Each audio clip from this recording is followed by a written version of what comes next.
Olá, pessoal, tudo bem? Eu vou fazer alguns comentários das questões, né, das atividades desse PET 4 para auxiliar aqueles que ainda não conseguiram fazer, tá bom? Olha só, de início aqui na imagem nós temos o seguinte, um dos sistemas do nosso corpo, porque o eixo temático da primeira e da segunda semana é corpo humano, tá? E em especial aqui o sistema endócrino. Nessa imagem dá pra gente perceber as principais glândulas endócrinas, tá?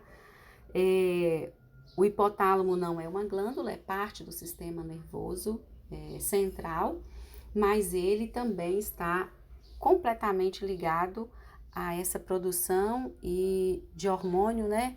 E comando da glândula hipófise.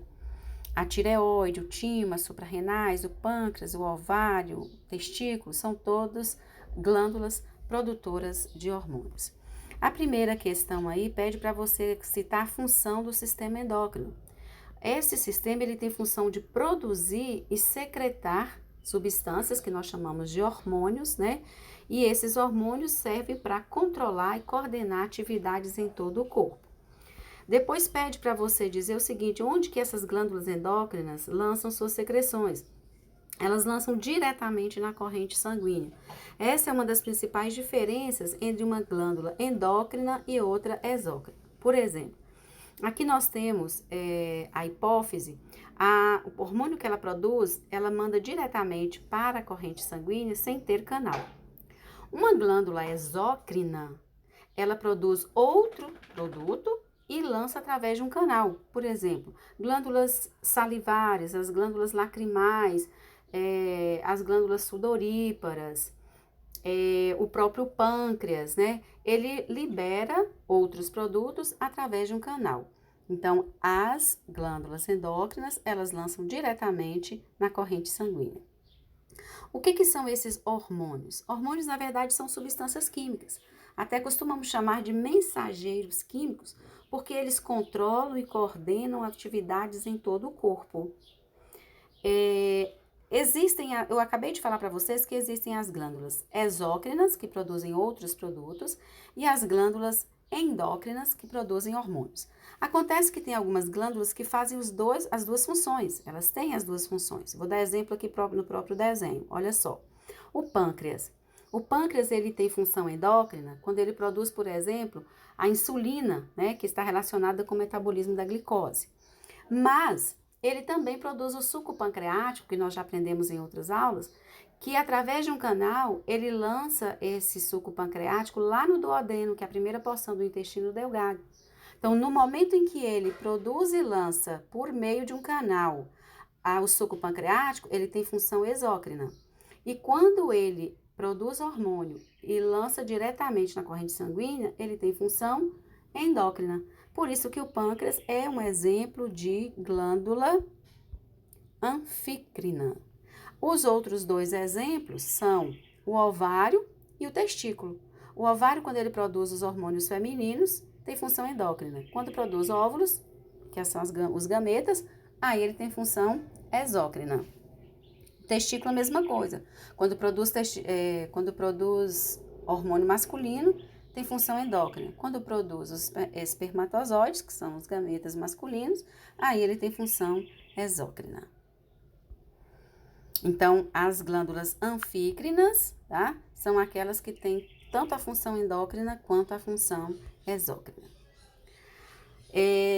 Lá na outra semana, ainda sobre o sistema endócrino, né? Pede sobre a glândula que é controlada pelo hipotálamo. É a hipófise, tá? É a hipófise. Até dá pra gente perceber lá pelo desenho que eles ficam próximos uns do outro, ó. A glândula hipófise e o hipotálamo. O hipotálamo, ele é uma região do sistema, é uma parte do sistema nervoso central, e ele recebe sinais do organismo que vão controlar as secreções de vários hormônios hipofisários, hormônios que são produzidos pela hipófise.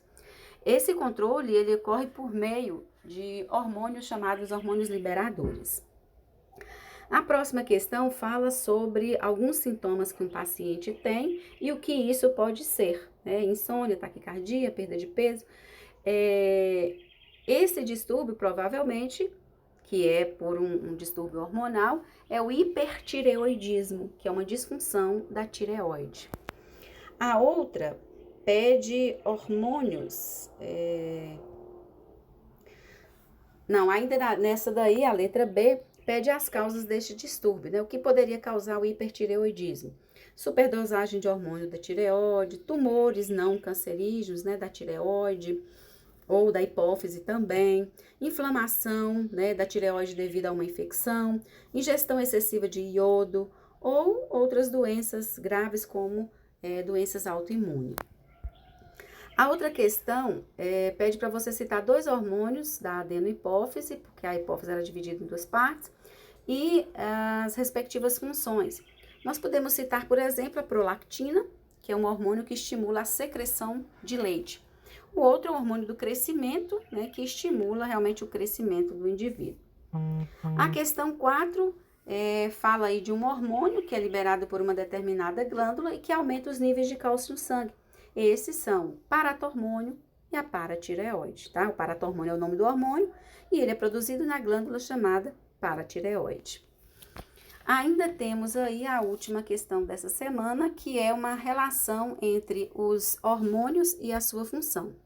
A melatonina, né, que tem a função de regular o relógio biológico, a tiroxina, que regula o metabolismo, a insulina, que controla a glicose no sangue, a adrenalina, que eleva a pressão arterial, e o estrogênio, que participa do ciclo menstrual. Agora, o que acontece? A semana seguinte, as 2 semanas seguintes, ele muda de eixo temático. Então, sai do eixo temático corpo humano e passa para o eixo temático Terra e Universo. Então, nessa semana 3 e 4, fala exatamente de astros, tá? Os planetas, né? Principalmente o planeta Terra. E nessa primeira aí, pede para explicar como ocorrem as fases da Lua, tá? As fases da Lua, elas ocorrem primeiro porque a Lua não tem luz própria, né? Então, ela é iluminada pelo Sol. E quando você olha para a Lua, você não enxerga ela toda, você enxerga uma metade. Uma metade está voltada para nós e a outra metade não. Então, as fases da Lua estão relacionadas exatamente com a parte iluminada e que nós enxergamos. Por exemplo, a Lua é nova quando a face visível está escura e a face oculta completamente iluminada. A Lua é crescente quando a metade da face visível, voltada para oeste, está iluminada, né? Que seria, na verdade, 1/4, né, da Lua. É cheia quando a face visível está iluminada. Desculpa. É cheia quando a parte visível que está iluminada fica voltada para a Terra. E é minguante quando a metade da face visível, que corresponde a 1/4 da Lua, que está voltada para o leste, está iluminada. Então, é por isso que formam as fases da Lua. A outra pede para explicar o conceito de rotação e translação. Rotação é um movimento que o corpo celeste, como por exemplo a Terra, né, ou mesmo a Lua, ele realiza em torno do seu próprio eixo. Então, quando o movimento é em torno do próprio eixo, nós chamamos de rotação. Agora, translação. Por exemplo, quando a Terra realiza um movimento ao redor do Sol, né, aí sim, esse movimento é chamado de translação. E tem o período também, né? Rotação, no caso da Terra, é 1 dia. E translação, no caso da Terra, são 365 dias mais 6 horas para realizar esse movimento. O terceiro aí é um desenho, né? Que fica a cargo de cada um. A outra pede para explicar o fenômeno das marés. A gente sabe que as marés, elas são causadas pela atração do Sol e da Lua, né? Sobre as águas do mar. E esses movimentos são movimentos oceânicos que ocorrem periodicamente, né? E esses movimentos são caracterizados pela subida e descida no nível de água. A outra é uma relação existente entre os eclipses e pede para você observar quais estão corretas. Se você analisar direitinho aí, somente as afirmativas 2 e 3 é que são corretas, onde se fala, né, do eclipse da Lua, né, e da posição quando ela está alinhada. A próxima é para diferenciar o clima do tempo, tá? Clima, eu acho que vocês devem ter visto aí nos textos, e mostra direitinho que clima é o conjunto de características atmosféricas, por exemplo, a temperatura, a umidade, chuva, vento, isso tudo de uma dada região, né, de uma determinada região. E isso é medido em um longo período de tempo. Já o tempo atmosférico, ele é um estado da atmosfera, analisado em um certo período de tempo relativamente curto, né? Então, diferente do outro. E pode variar, por exemplo, de horas, né, a semanas. A outra pede para você ver as variáveis que definem o clima de uma determinada região. Nós podemos ter aí como variáveis correntes oceânicas, latitude, altitude, vegetação, massa de ar. Isso tudo são variáveis, essas todas são variáveis, né, que definem o clima de uma determinada região. E uma frente de ar, né? Uma frente de ar é o encontro de duas massas de ar. E esse encontro dessas duas massas de ar pode ocasionar o surgimento de chuvas. Como a ausência da vegetação pode influenciar no estado de um clima? Se você analisar direitinho, sem a vegetação, não terá umidade por meio de evapotranspiração, não terá absorção de calor vindo da radiação solar, né? E com isso, lógico, o aquecimento ele não será minimizado. E por último, a explicação, né, por que as regiões mais próximas à linha do Equador são mais quentes. Se você observar bem no mapa, em geografia vocês veem muito isso, as regiões, né, essas regiões próximas à linha do Equador, elas recebem os raios solares de forma direta o ano todo, tá? Então, durante todo o ano, elas recebem os raios solares de forma direta.